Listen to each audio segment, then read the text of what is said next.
Hola, buenas tardes. Continuamos con la tercera clase. Ahora vamos a ver las peculiaridades del aparato reproductor de la hembra y cómo funciona el, el género femenino en la mayoría de los animales que nosotros con los que trabajamos. Eh, las funciones que tiene el aparato reproductor femenino, además de producir ovocitos, que son las células especializadas, la gameta femenina, también tiene, como hemos visto en el masculino, tiene un rol endocrino, va a producir una serie de hormonas que van a afectar al comportamiento de la hembra.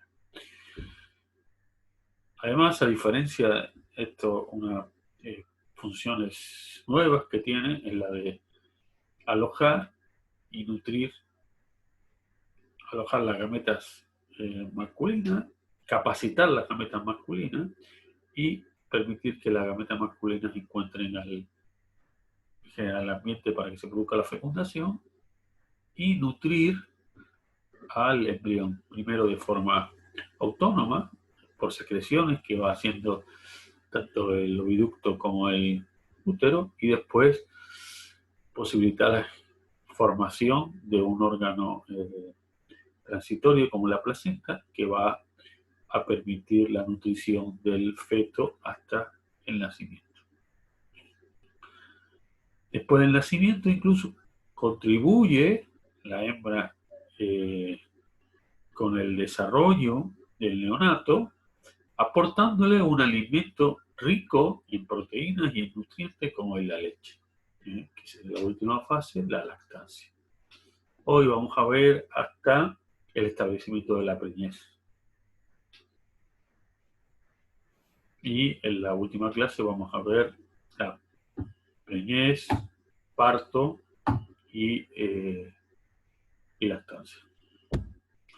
Bueno, entonces seguimos con la clase. Vamos a ver qué órganos encontramos en el aparato reproductor femenino. Vamos a encontrar la vulva, que es la región más externa del aparato reproductor, la vagina, a la que se une el tracto urinario, la uretra, donde va a eliminarse la orina. Y después de la uretra tenemos el útero, que tiene tres partes: el cuello uterino o cervi, el cuerpo uterino y que se abre los cuernos uterinos.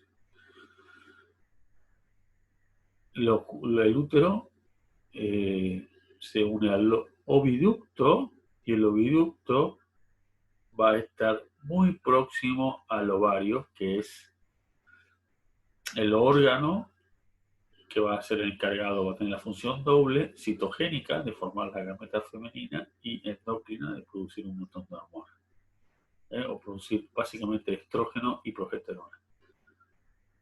El útero también va a estar produciendo una hormona, sobre todo si no hay un embrión viable. Ahora lo vamos a ver. Otra forma de ver esto es con el tracto reproductor aislado. Este sería el tracto reproductor de una yegua, en forma de T.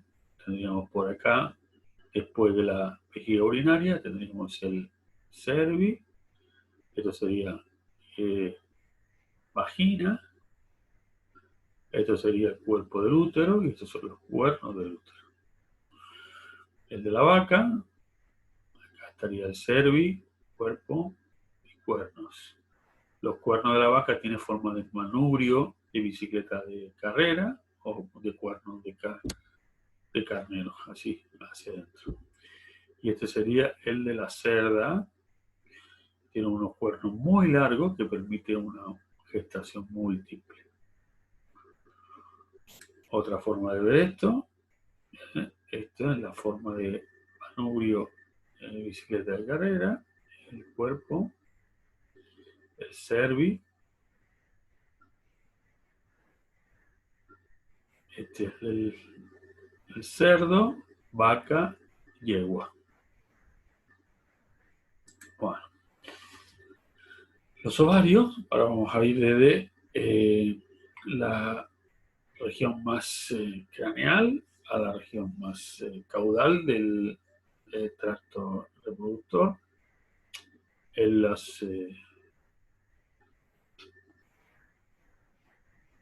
en los ovarios se van a formar la gameta femenina, que reciben el nombre de ovocitos o óvulos.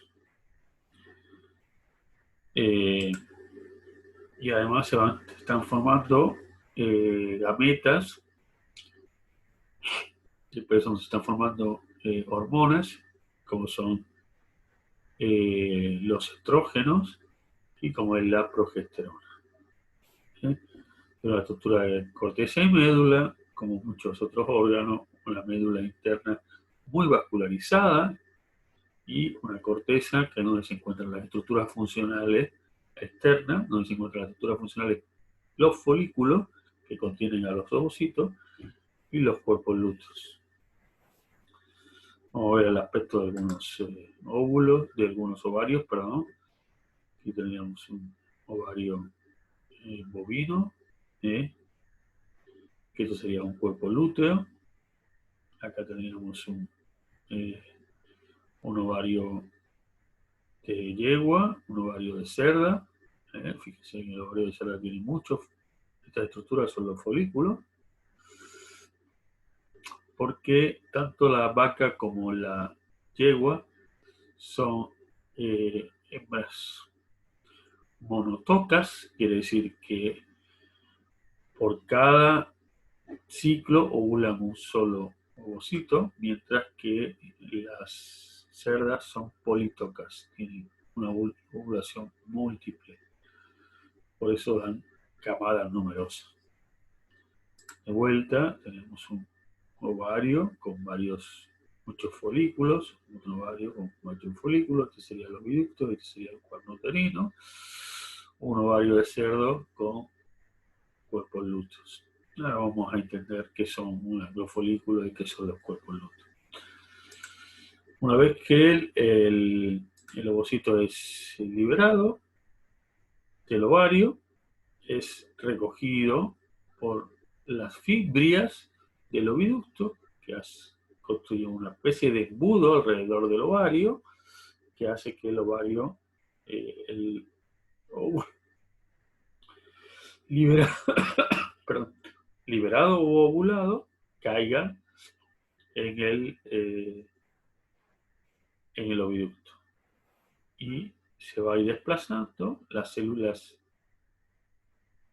epiteliales del oviducto, tienen cilias también, que provocan la motilidad hacia el útero del óvulo ovulado, del óvulo liberado del ovario, y en una zona, en la ampolla, se produce la fecundación. Hasta ahí tienen que llegar los espermatozoides con el movimiento de su flagelo a esta zona donde va a producirse la fecundación. La fecundación para dar lugar al embrión de una sola célula o cigoto. El embrión de una sola célula se va a dividir en 2, en 4, en 8, en 16 y en 32, hasta tomar un aspecto que parece una mora, y ahí recibe el nombre de mórula, y después va a tener una cavitación, un espacio interno que va a formar el blastocito. Depende de la especie, el estadio en el que llegan al cuerno del útero va a ser en el estadio de mórula o de blastocito. El oviducto va a nutrir inicialmente el embrión cuando se está formando. El cuerpo del útero, los cuernos del útero, el cuerpo del útero va a tener un epitelio escamoso, estratificado, y en la parte de la porción más caudal del útero, el cuello o cervix va a tener una porción fibromuscular que normalmente está cerrado y el que permite que durante toda la gestación el ambiente interno al útero, al cuerpo del útero, sea estéril, no entren bacterias. Entonces normalmente está cerrado, pero que se abre parcialmente durante el celo, durante el estado de receptividad de la hembra al macho, y se abre totalmente en el parto, porque por ahí sale el neonato. Por supuesto, este control de apertura y cierre tiene un control endocrino, un control hormonal.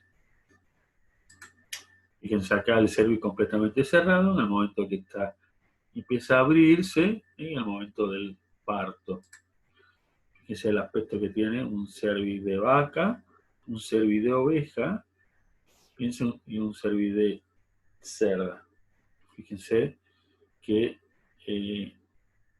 cuando se utiliza una inseminación artificial con semen congelado o descongelado, la liberación del semen tiene que ser en el cuerpo del útero, tiene que atravesar con un instrumento el cervix. En algunas especies, como en la oveja, hay mucha dificultad para atravesar el cervix porque es muy sinuoso y tiene lo que se llama también saco ciego. Cuando hay nebra, te colocas acá y no puedes avanzar porque no puedes girar y buscar la apertura por otro lado. La cerda y la vaca y la yegua son más fáciles de enhebrar. Bueno, después del útero tenemos la vagina, que básicamente es el receptáculo del órgano copulador, del pene, del macho, y es donde se va a producir la liberación, la eyaculación del macho para que tenga lugar la fecundación. Hay algunas pequeñas diferencias, por ejemplo, en equinos y en porcino, el pene penetra parcialmente el cervix, que como ya le he dicho, en el celo se encuentra más poco abierto, y eso facilita la fecundación. Mientras que en bovino, en ovino y en caprino la liberación es directamente en la vagina. Bueno, ya hemos hecho una descripción anatómica de los órganos que componen el tracto reproductor femenino. Ahora vamos a entrar más en detalle en el ovario. Bueno, los ovarios, como ya les he dicho, tienen la función de formar las gametas. Las gametas femeninas tienen una peculiaridad que, como les mencionaste, también están generadas por meiosis, pero en esta meiosis, de cada meiosis vamos a generar una sola gameta, porque va a haber una acumulación de recursos en una de las 4 células resultantes de la meiosis. Esta célula, además, recibe nutrientes de células que tiene alrededor, y para que el ovocito culmine su desarrollo, la gameta femenina culmine su desarrollo, necesita una estructura que los circula, que se llama folículo. Entonces, en el proceso de formación de ovocitos maduros, tiene lugar la ovogénesis, la formación del ovocito, pero a su vez también está la foliculogénesis, o la formación del folículo. Estos folículos, hay muchos folículos en el ovario, y un grupo de ellos va a iniciar un crecimiento en conjunto, de los cuales uno va a destacar, y ese va a ser el folículo dominante, que va a llegar a culminar con éxito todo el proceso de desarrollo hasta el óvulo maduro.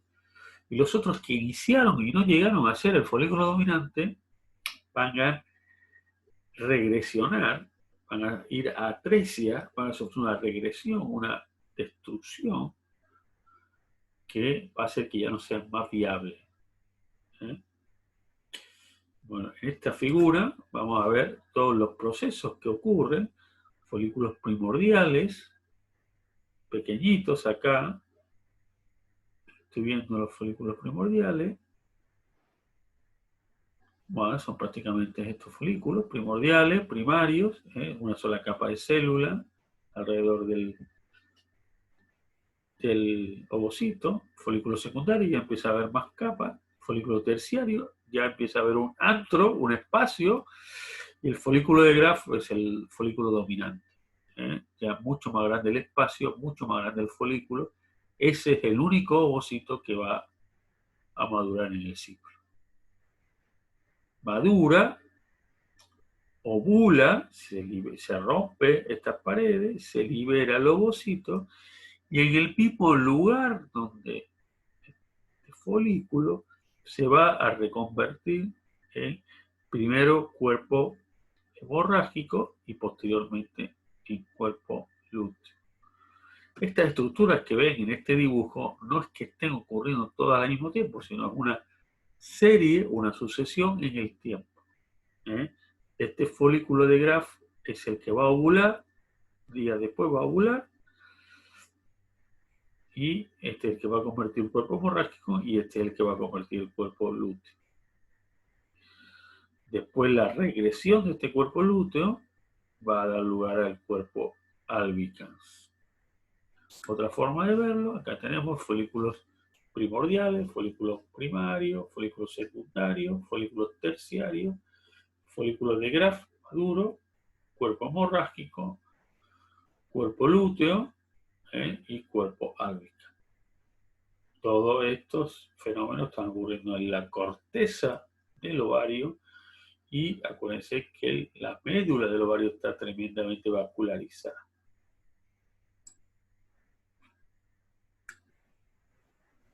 Bueno, lo que ocurre en el ovario, a diferencia de lo que estaba ocurriendo en los testículos, es que el número de folículos primordiales, de células que están listas para que den que tengan la posibilidad de generar un óvulo, están ya fijados desde antes del nacimiento. Entonces, en el desarrollo fetal de las hembras hay una proliferación de ovocitos de las células, de las oogonias, las células madre de los ovocitos, y llega un momento en que esas divisiones se detienen en el desarrollo fetal y se inicia la primera división meiótica. Inicia la primera división meiótica y se detiene esa primera división meiótica en profase 1.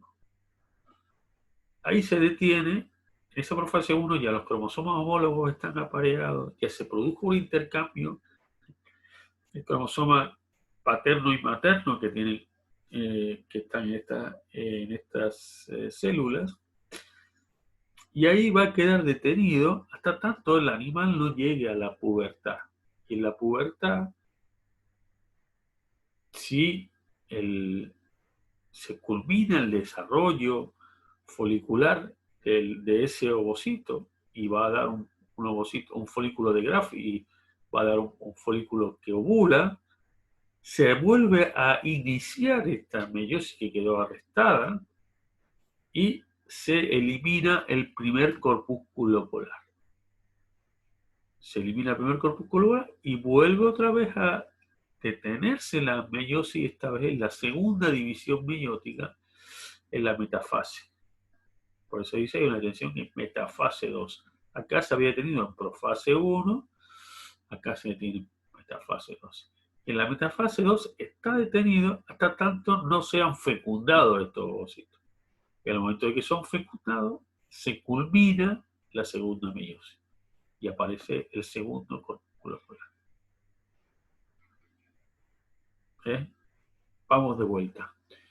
Las células madre de los ovocitos, oogonias, están dividiéndose, haciendo mitosis eh, en el ovario inmaduro, fetal. Llega un momento en que se detienen de hacer mitosis, perdón, y inician una meiosis que la detiene prácticamente al inicio de la meiosis, en la profase 1 de la meiosis. La primera división meiótica en su profase de la primera división meiótica. Ahí se detiene y solamente reinicia esta primera división meiótica si ovulan, si culminan todo este proceso que hemos dicho de foliculogénesis. Ahí van a estar liberando un ovocito que va a tener ya su corpúsculo polar.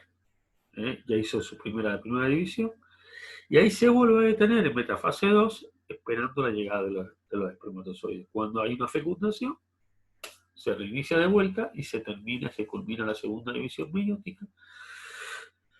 Se divide en cada uno de los dos núcleos materno y paterno o pronúcleos por separado y se fusionan para generar el embrión de una sola célula o cigoto. Bien, una vez que les he explicado este proceso de la formación de la ovogénesis, la formación tanto de folículos como de ovocitos, vamos a ver lo que es el ciclo estral. Yo le he dicho que se están produciendo cíclicamente, cada cierto tiempo, liberaciones de ovocitos maduros, listos para ser fecundados, y el proceso que hay entre la liberación de un ovocito y la otra liberación de un ovocito es lo que se llama un ciclo estral. Así que tenemos ahora ciclo estral, continúo, es la secuencia de eventos endocrinos y morfológicos y de comportamiento que ocurren entre dos ovulaciones o dos estros, como es un ciclo. Uno puede tomar el punto de inicio en cualquier momento. Lo más fácil de tomar como punto de inicio del ciclo estral es el estro o el periodo de receptividad del macho, que es algo que se aprecia, se ve a simple vista y no hay que estar mirando con el ecógrafo en el momento de que ovula. Entonces se toma como inicio y fin del ciclo estral el momento de receptividad del macho. ¿En qué momento el macho, la hembra, se deja montar, se deja copular? Y llamamos pubertad, evidentemente, a la edad en la que el animal tiene su primer estro fértil, con ovulación. Hay una selección buscando razas que sean cada vez más precoces, lo que quiere decir que sean fértiles antes, a más corta edad. Y hay una diferencia muy clara entre, por ejemplo, las vacas europeas, Bos taurus, y las vacas asiáticas o Bos indicus. Fíjense, entre 10 y 12 meses en una vaca lechera, entre 11 y 15 meses una vaca de carne y de 18 a 24 meses una vaca asiática. Bueno, en las especies mamíferas, en los mamíferos hay dos tipos de ciclo, el ciclo estral y el ciclo menstrual. El ciclo menstrual es el que tienen los primates, el hombre también, y la principal diferencia es que en el ciclo estral hay una ventana de tiempo de receptividad marcada al macho, cosa que no ocurre en el menstrual, y en el menstrual hay una liberación o pérdida del epitelio uterino, que se detecta como una secreción que es la que se recoge en la menstruación, que no aparece en el ciclo menstrual. Entre uno y otro, esa diferencia en la que hay una liberación del epitelio, hay una pérdida del epitelio el útero, el epitelio uterino, hace que hay una extensión de prácticamente una semana entre el ciclo menstrual y el ciclo menstrual. Entonces, el ciclo menstrual es un ciclo de 28 días, mientras que el ciclo menstrual es un ciclo de 21 días, con algunas excepciones de algunas especies, que ahora vamos a ver. Bueno, ya hemos hablado de esto de la pubertad, en que hay una bajada del feedback negativo de los estrógenos, una maduración del hipotálamo, una maduración del eje hipotálamo hipófisis gonadal, empiezan a haber pulsos de LH, pulsos de FSH y pulsos de LH, que son los que favorecen la ovulación, y empieza a aparecer el desarrollo de los folículos. Al desarrollar los folículos, empieza a producirse estradiol, que es necesario para que haya un cambio en el comportamiento preovulatorio. Un cambio en la aceptación de la hembra por el macho. Bueno. Dependiendo de la cantidad de ciclos estrales que tenga y de cómo están repartidos en el año, podemos clasificar los animales como poliéstricos, aquellos que tienen muchos ciclos estrales en el año, o monoéstrico-diéstricos, como por ejemplo las perras, ¿no? Que tienen 1 o 2 ciclos estrales en el año.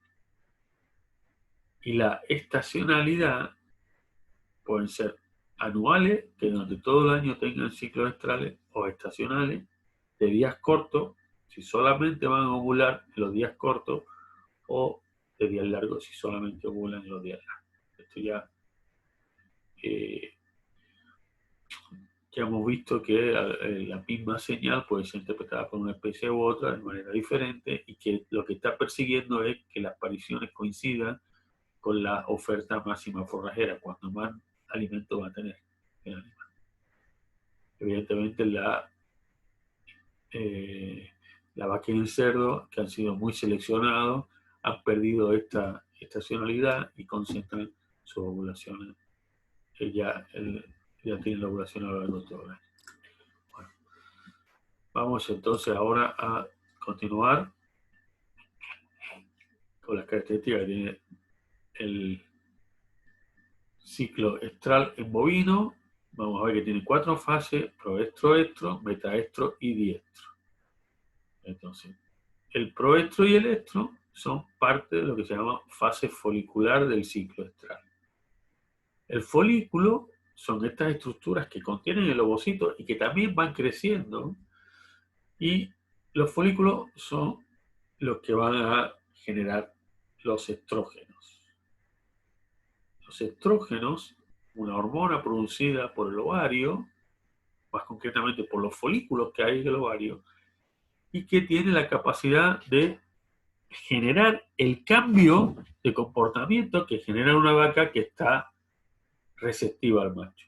¿Esto qué quiere decir? Si yo agarro una vaca y la estrogenizo, le añado de forma exógena estrógeno, esa vaca se vuelve receptiva al macho independientemente de qué fase del ciclo esté.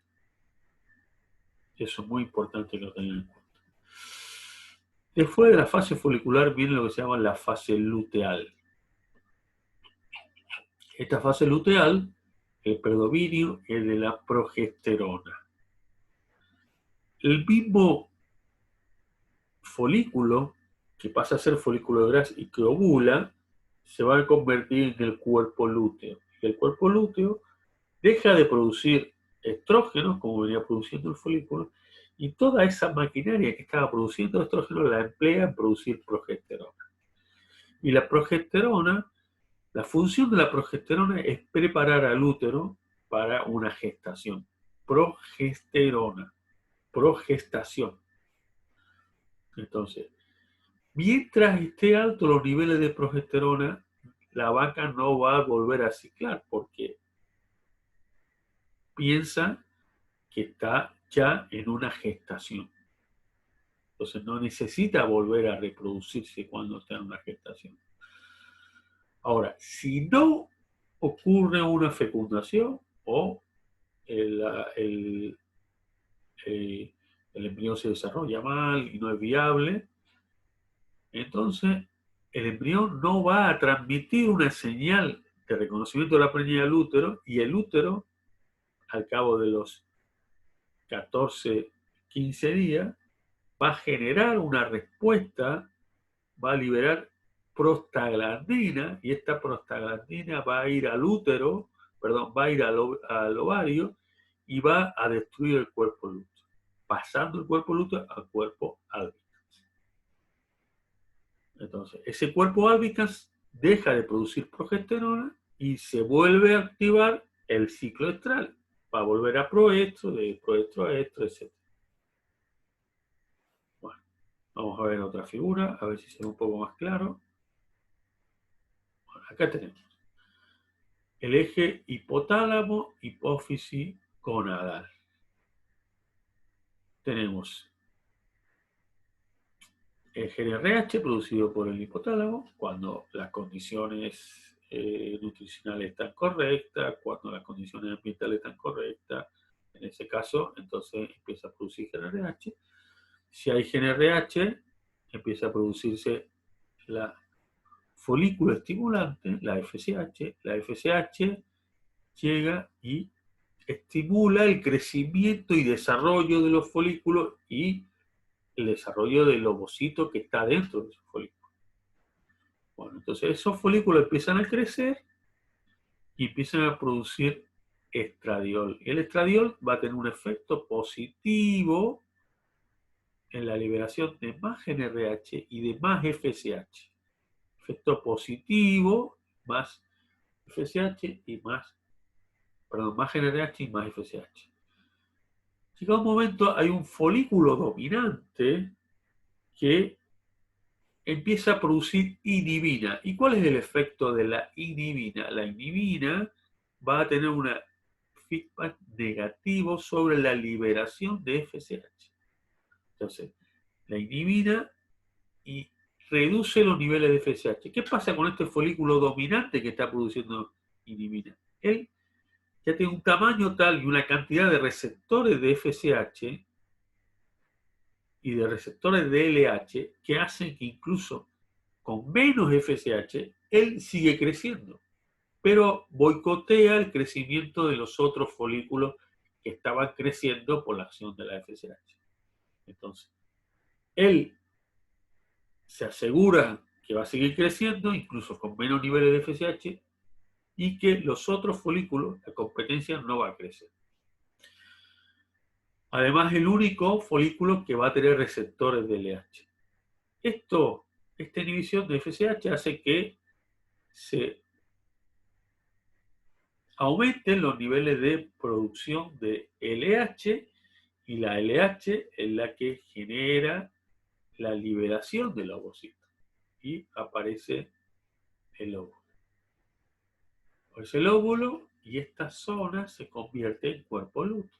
El cuerpo lúteo produce progesterona y la progesterona inhibe la liberación de LH e inhibe la liberación de GnRH. Por lo tanto, no vamos a tener una gran cantidad de producción de GnRH, por lo tanto, gran cantidad de FSH, ni vamos a tener LH, no va a haber bajulación, mientras que la progesterona alta. Si no hay fecundación, vamos a ver que este cuerpo lúteo se va a destruir y de vuelta se va a reiniciar el ciclo. Bueno, vamos a verlo ahora de otra manera. Este sería como un ciclo proestro, unos 3 días, 3, 4 días, el estro un día, menos de un día muchas veces, y el metaestro 2, 3 días. El resto, la mayoría de los 21 días del ciclo, los consume el diestro. Acuérdense, metaestro y diestro, fase luteal, predominio de progesterona. Acá tendríamos la fase folicular, predominio de los estrógenos. Bueno, ahora vamos a ir fase por fase. Vamos a ver qué estaría pasando en el proestro. Bueno, en el proestro, que dura entre 2 y 3 días, la vaca ya empieza a tener unos cambios en el comportamiento, se la ve inquieta, aumenta la micción, o sea, la liberación de la orina, monta a otros animales, o sea, está inquieta y intenta subordinar, intenta montar a otros animales. Hay un crecimiento de la mucosa uterina, un inicio de la apertura del seno. Bien, entonces lo que tenemos ahí es inmediatamente después de la bajada de progesterona, que se representa como P4, ¿por qué? Porque se destruyó el cuerpo lúteo, entonces empieza a haber un crecimiento de los folículos, fundamentalmente por la acción de la FSH, y esto genera un incremento en los estrógenos y empieza ya a modificar el comportamiento de la vaca. Entonces la vaca con altos niveles de estrógeno, primero se vuelve inquieta y monta a otra vaca, y después, cuando ya tiene el pico máximo de estrógeno, no solamente monta a otra vaca, sino que además se deja montar. ¿eh? Entonces, en el estro, que he dicho que dura menos de un día, 12 horas, 4 horas, bueno, hay diferencias también, depende de la raza, depende del sistema de exigida que esté la vaca. Normalmente la vaca de leche tiene estros más cortos. Bueno, está caracterizada por empieza a haber empieza a producirse inhibina y bajan los niveles de FSH. Esto es fundamental distinguir o darse cuenta de en qué momento el animal está en celo. Sobre todo si uno va a aplicar técnicas reproductivas diferentes de la monta. Porque el dispositivo que mejor detecta el celo de una vaca es el toro, ¿no? Pero si nosotros queremos hacer una inseminación artificial o otras tecnologías, necesitamos reconocer el celo. Para reconocer el celo hay una serie de signos, ¿no? Que de vuelta que esté quieta, fonación, se aísla de los grupos, se aísla un grupo de vacas que se reconoce como el grupo de la vaca sexualmente activa, que son vacas que están en un periodo folicular, que están bien o en proestro o en estro, y estas vacas tienen altos niveles de estrógeno, y estas vacas van a tener ciertas características que se van a permitir reconocer. Ahora, en estas dos vacas, esta vaca, yo no puedo saber si está en estro o no. Ahora, esta, si se mantiene quieta cuando la están montando, esta vaca está en estro. Esta puede que esté y puede que no esté. Por eso uno necesita observar bien la vaca para darse cuenta de qué vaca está en esto. Entonces, estas vacas están inquietas, son parte del sexualmente activo. Esta vaca, si estaba detenida, es una vaca que está en celo, y esta no sabemos si está en celo o no, de vuelta.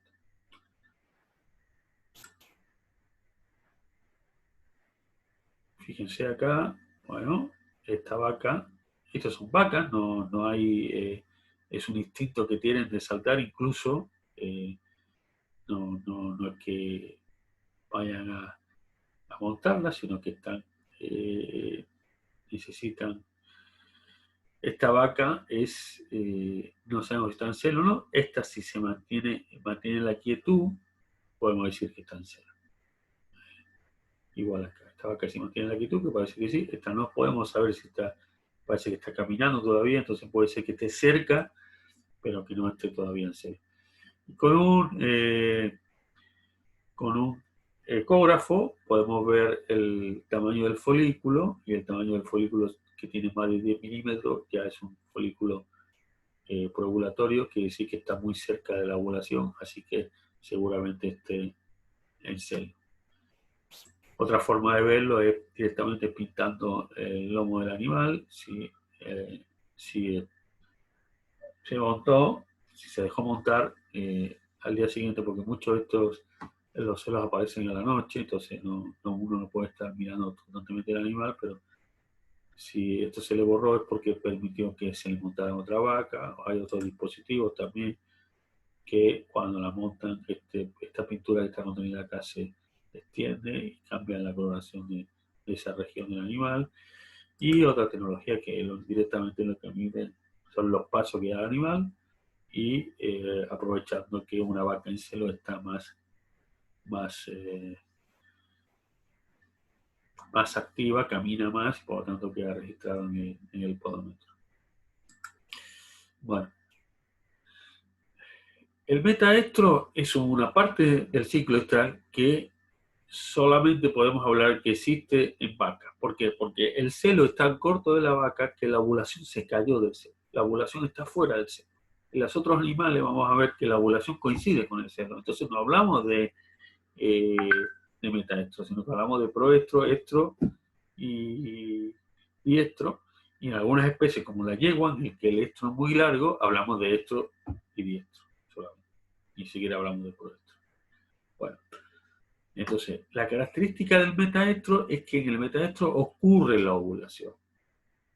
Entonces, en el estro, que era la fase anterior, ocurre la receptividad, o sea, se produjo el eyaculado, y unas horas después de que ya no es receptiva, va a producir la ovulación. ¿Qué persigue esto? Persigue que el espermatozoide llegue a la zona donde se va a producir la fecundación y espere al óvulo. El óvulo es la joya acá, es lo más preciado. Mientras que espermatozoides hay mucho, óvulo hay uno solo por ciclo. De esta forma, asegurándose que los espermatozoides llegan al lugar y están esperando al óvulo, las chances de fecundarlo son más altas. Bueno, entonces ocurre unas 30 horas después del inicio del estro, así que una vez que el estro dura alrededor de 12 horas, por lo tanto, ahí tenemos la formación de la ovulación y empieza esa estructura, el folículo que ovula, esa estructura comienza a producir progesterona y deja de producir estrógeno. Progesterona representada como P4 y estrógenos como E2.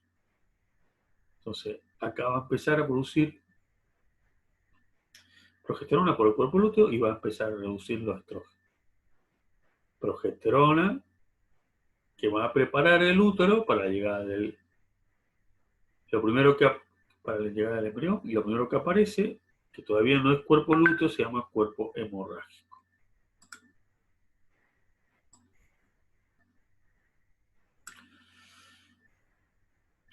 Bueno, acá está la ovulación, el folículo de Graf aumenta su tamaño, hace una presión sobre la túnica, sobre la corteza, sobre la última capa de la corteza, y ahí es expulsado el óvulo.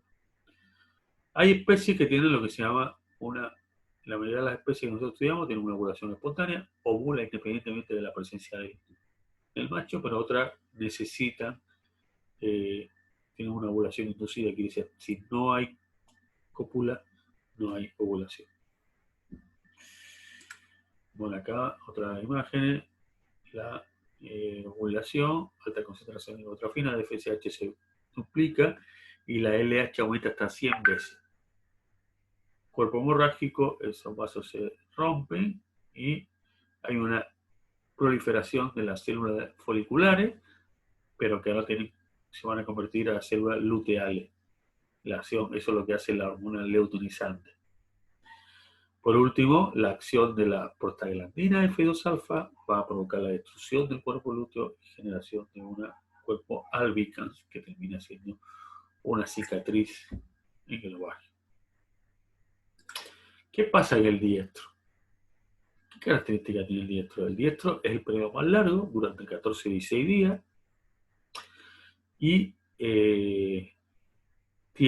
se caracteriza por la presencia del cuerpo lúteo en plena funcionabilidad, produciendo altos niveles de progesterona y preparando el útero para la gestación. Entonces, en presencia de en presencia de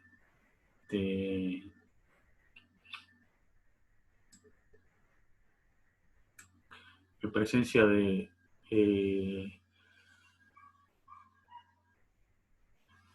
el cuerpo lúteo activo, a alto nivel de progesterona, no se va a estar produciendo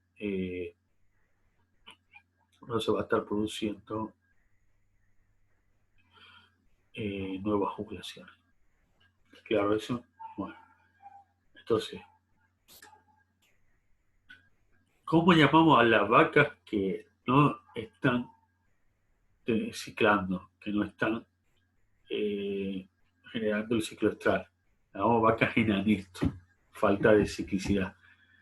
Y hay anestro fisiológico y anestro patológico. Anestro fisiológico es, por ejemplo, durante toda la gestación. Durante toda la gestación no está gestando.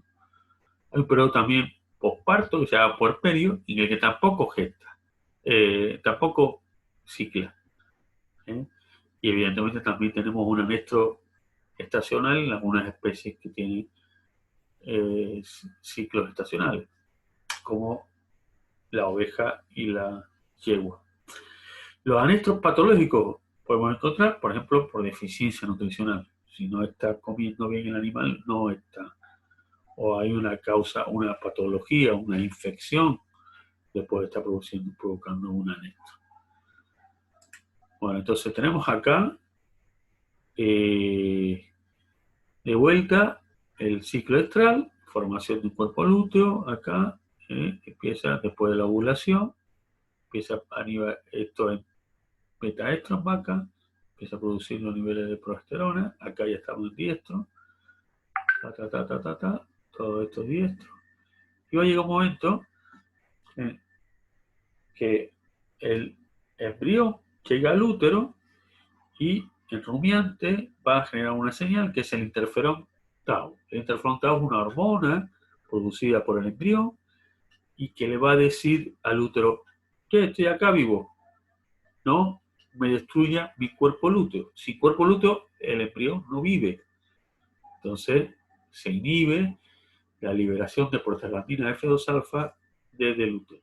Si no hay esta señal, o si no se reconoce el embrión, porque la señal es débil o por otras razones, el cuerpo lúteo se destruye y vuelve otra vez a generarse el ciclo. ¿Está claro? Muy importante, lo veremos en las preguntas. Por último, acá tienen un resumen, lo dejo acá para que lo vean.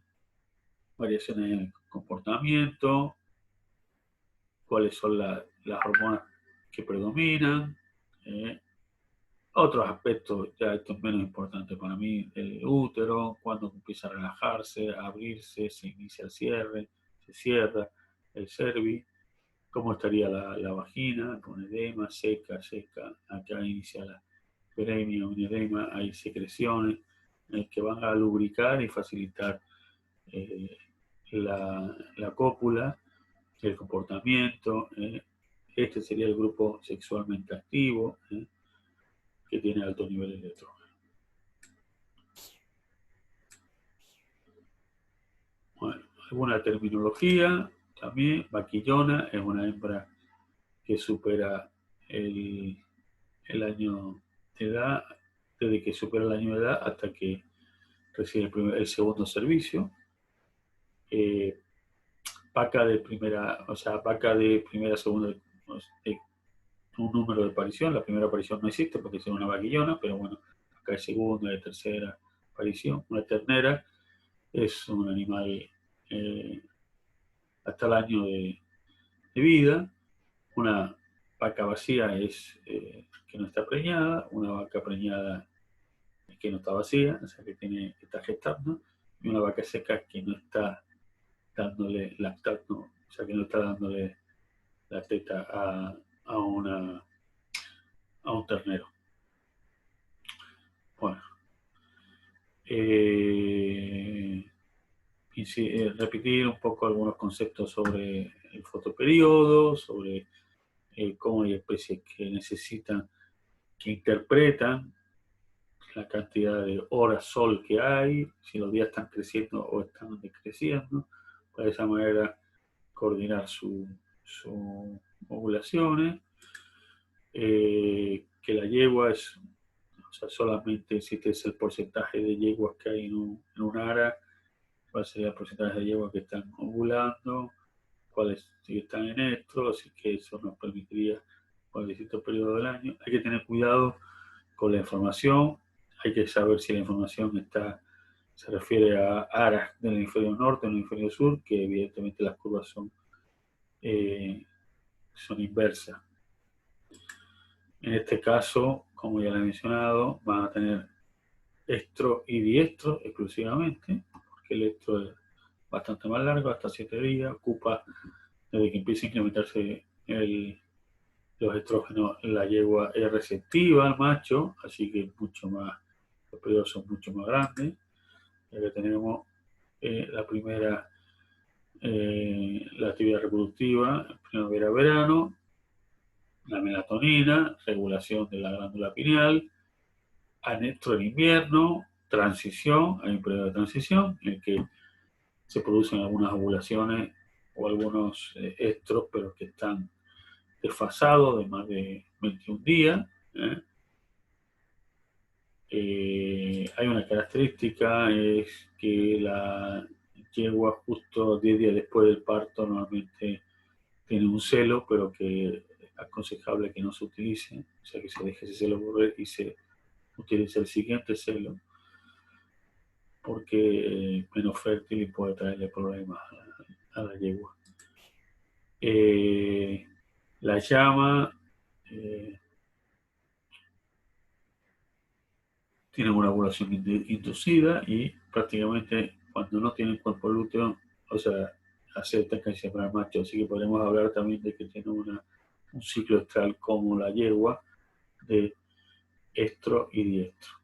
El cerdo, la cerda tiene un marcado efecto macho a la hora de sincronizar y de manifestar el celo, y tiene una proestro, estro y diestro. No tiene metaestro, como le dije antes.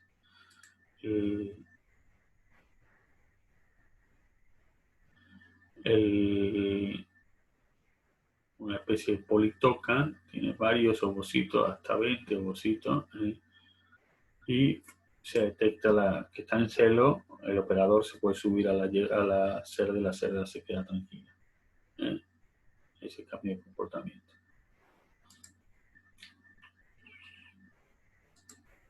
Pues acá tiene algunos tablas también para que repase. Duración, todo dura alrededor de los 21 días, con la excepción de la oveja, que es más corto, alrededor de 17 días. Y los tiempos de duración del estro, el más corto es la vaca, el más largo la yegua. Este es el tiempo recomendado para la inseminación artificial, 12 horas después de la dictación del celo. Bueno, termino esta parte